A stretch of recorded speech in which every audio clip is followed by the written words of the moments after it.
जात पात मुसलमानों की वजह से जात पात का भी यहाँ समाप्ति हुई है। जात पात को समाप्त करने की ही हम भी कोशिश करते आ रहे हैं, क्योंकि ब्राह्मणों की नस्ली तस्लीम को समाप्त करने के लिए हम द्राविड़ लोग जंग लड़ रहे हैं, लेकिन मुसलमानों ने इसे समाप्त कर दिया है। फिर भी उनके यहाँ भी ऊंच नीच है। जात पात की ऊंच नीच पैसे की नहीं। तामिल मुसलमानों के घर से उर्दू मुसलमानों का शादी ब्याह का संबंध नहीं।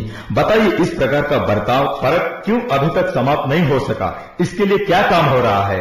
एक और सवाल, पाकिस्तान में शिया और सुन्नी की झगड़े होते रहते। बताइए जो गैर मुस्लिम है वो क्यों नहीं समझते कि मुसलमानों के अंदर भी लड़ाई झगड़े हुआ करते हैं? हम क्यों इसमें शामिल हो? ऐसे गलतफहमी भी जरूर है कि नहीं? सारे मुसलमानों को एक करने का वही रास्ता, मुसलमानों को कई भागों में बांटता भी जरूर है। यह सब हमारी आंखों के सामने हो रहा है। इस तरफ हम इल्जाम नहीं लगा रहे हैं, आप हमें गलत मत समझिए, है कि नहीं? नहीं, ठीक ही कहा है, ठीक ही तो कह रहे हैं। जात पात के इस फर्क को इस्लाम ने कभी बदलने की कोशिश की? दूसरा यह है कि आपके अंदर आपसी झगड़े क्यों हो रहे हैं? दो मुसलमान मुल्कों के दरमियान जंग क्यों होती है? इराक से ईरान की जंग, इराक उस पर हमला करता है, वो उस पर बम फेंकता है कि नहीं? वो भी एक ईसाई देश की तरह हो गया। कैथोलिक और प्रोटेस्टेंट की तरह फूट यहां भी है। इसका क्या हाल है? हमारे कुमार साहब ने जो सवाल पूछा वो ये कि इस्लाम में जात पात का फर्क है कि नहीं।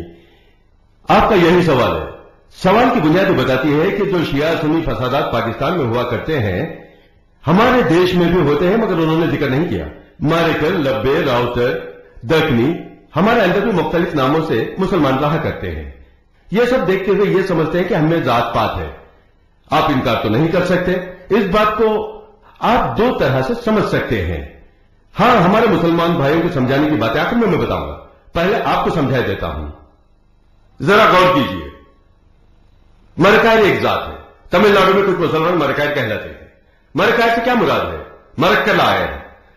मरक्कल आयर ही से मरकायर हुआ। मरक्कल से मुराद नाव है। नाव जानते हैं ना, कश्ती, यही मरक्कलम है। यह कदीम जमाने में अरब मुल्कों से कश्ती के जरिए तिजारत करने, सामान तिजारत लोग लाया करते थे। साहिल इलाकों पर बसने वाले नाव चलाया करते थे, इसलिए उन्हें मरकायर का नाम दिया गया। मरकल आयर ही मरकायर हो गया, यानी साहिल इलाकों के लोग तमिल में मरकायर कहलाते हैं। साहिल इलाकों में जो कश्ती चलाने वाले थे मरकायर कहलाते थे, वो तो ठीक थे। अब जो लोग खुद को यूं कहते हैं दिमागी खलल है। ये लोग आज भी खुद को मरकायर कहते हैं। ये उनकी बेवकूफी होगी, इसीलिए ऐसे सवाल उठते हैं। नाव चलाने वाले को मरकायर कह सकते हैं। डॉक्टर पढ़े हुए को डॉक्टर कहेंगे। मैं अगर डॉक्टर हूं तो क्या मेरा बेटा भी डॉक्टर कहलाएगा? क्या मेरा पोता भी डॉक्टर कहला सकता है? हां, पढ़ेगा तो जरूर कहलाएगा। मेरा दादा नाव चलाता था तो मरकर कहलाया, वो ठीक था। क्या मैंने कभी नाव चलाई थी? मैं खुद को मरकर भला कैसे कह सकता हूं? अपनों की ऐसी गलतियों से अलग जात की तरह औरों को दिखाई देता है। इसी तरह एक तबका राउतर है। राउतर के क्या माने हैं? हाथी बाल को महावत कहते हैं। हाथी को जो ट्रेनिंग देता है महावत। घोड़े को ट्रेनिंग देने वाला राउतर। तमिल अदब के तहत, लुगात के तहत हाथी बान को माउतर कहते हैं, घोड़े बान को राउतर कहते हैं। यह राउतर कौन है? घोड़े आसानी से काबू में नहीं आते। अरब मुल्कों से घोड़े मंगवाकर उनको तरबियत दी जाती थी। जिस तरह से सर्कस के जानवरों को इशारों पर काम करने की तरबियत दी जाती है, इसी तरह घोड़ों को तरबियत देने का काम उन दिनों मुसलमान किया करते थे। घोड़ों को ऐसी तरबियत देने वालों को राउतर के नाम से पुकारा गया। आज भी कल्लड़गर का रथ निकलता है तो राउतर ही घोड़ा चलाते। राउतर से मुराद मुसलमान ही नहीं, क्योंकि इस कल्लड़गर के बाद के जमाने में ही इस्लाम आता है। ये जो कल्लड़गर का दौर था उसके बाद ही इस्लाम का दौर आता है। नबी करीम के जमाने के बाद का जमाना है। अब उस राउतर को आप क्या समझेंगे? घोड़े को ट्रेनिंग देने वाला ही राउतर है। यह बात कदीम तमिल अदब में अमूमन देख सकते हैं। इस बाबत बहस जरूरी नहीं। अगर मेरे बाप दादा ने घोड़े की तरबियत की तो वो राउतर ठीक थे। मैंने कब तरबियत दी? मैं खुद को कैसे राउतर कहूं? इतना समझे बगैर कुछ लोग खुद को राउतर कहते हैं। यही हकीकत है। राउतर जात नहीं, पेशा है। इसी तरह एक शाख पठान कहलाती है। पठान मतलब शुमाली हिंद का एक सूबा है।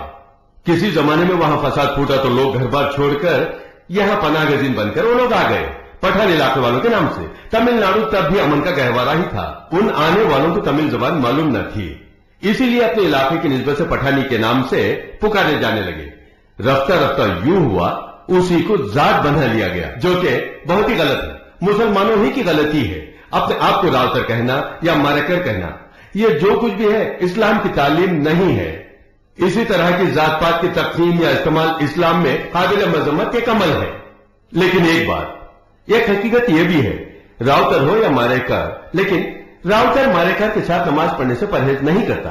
अब ये जात कहां से हुई? कोई कहता है कि वो राउतर है, क्या मारेकार के साथ बैठकर वो खाता नहीं है? एक बर्तन में खाते हैं, राउतर और मारेकार एक बर्तन में खाते हैं, पास बैठते हैं, उसके पीछे नमाज पढ़ेगा, इसके पीछे वो नमाज पढ़ेगा। पैदाइशी बुनियाद पर खुद को बर्तन नहीं समझते। हाँ, एक और बात भी है, वो जो रिश्ते की बात कही गई, इस सिलसिले में भी राउतर और मारेकार से शादी ब्याह से इनकार नहीं करते। लेकिन एक बात जरूर है, और ये कि उर्दू बोलने वाले मुसलमान तमिल बोलने वाले मुसलमानों में शादी ब्याह से परहेज करते हैं। तमिल बोलने वाले मुसलमान भी उर्दू वालों के घरों में रिश्ते से कतराते हैं। इसकी वजह जात पात नहीं, बल्कि घरेलू जिंदगी को खुशहाल बनाना है। पहली रात में दूल्हा दुल्हन गूंगे कैसे रहेंगे?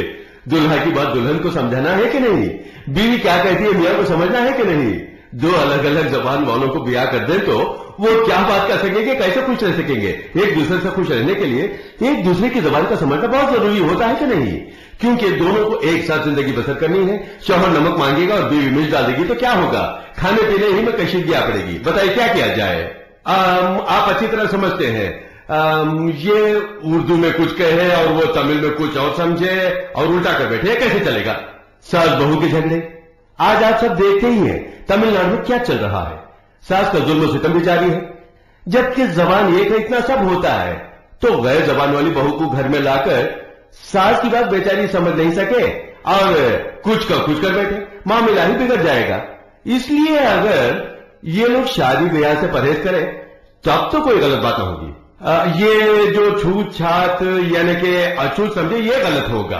बावजूद इसके राउतर मारेकर के माबे रिश्ते का लेन देन जारी है, इनके बीच मजहब की रूह से कोई रुकावट नहीं। ये लड़ाई झगड़े जो हुआ करते हैं, फितने फसाद तो हर कहीं होते हैं। झगड़ों के लिए मजहब वजह नहीं बन सकता। क्या जबान के झगड़े नहीं होते? भाइयों में झगड़े नहीं होते? वारिस को लेकर फूट नहीं पड़ती? झगड़ों के लिए कोई खास वजह नहीं बता सकते, ये हर हाल में हुआ करते हैं। एक ही जबान वाले लड़ बैठते हैं, एक ही देश के लोग आपस में झगड़ बैठते हैं। एक माँ बाप की औलाद एक बाली जमीन के लिए सब फारा हो जाती है। बताइए जो जंगे लड़ाई है अरब मुल्कों के माबैन, इनसे मजहब इस्लाम का क्या ताल्लुक है?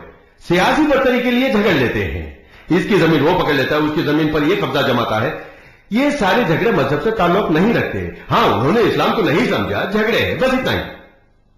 हाँ ठीक है, मामला तो वही है। इस्लाम की बुनियाद पर ये झगड़े नहीं बल्कि कुरान से नावाकिफी है। नबी करीम के फरमान को नहीं समझने की वजह से झगड़ते हैं। सारे पॉलिटिकल झगड़े ही हैं।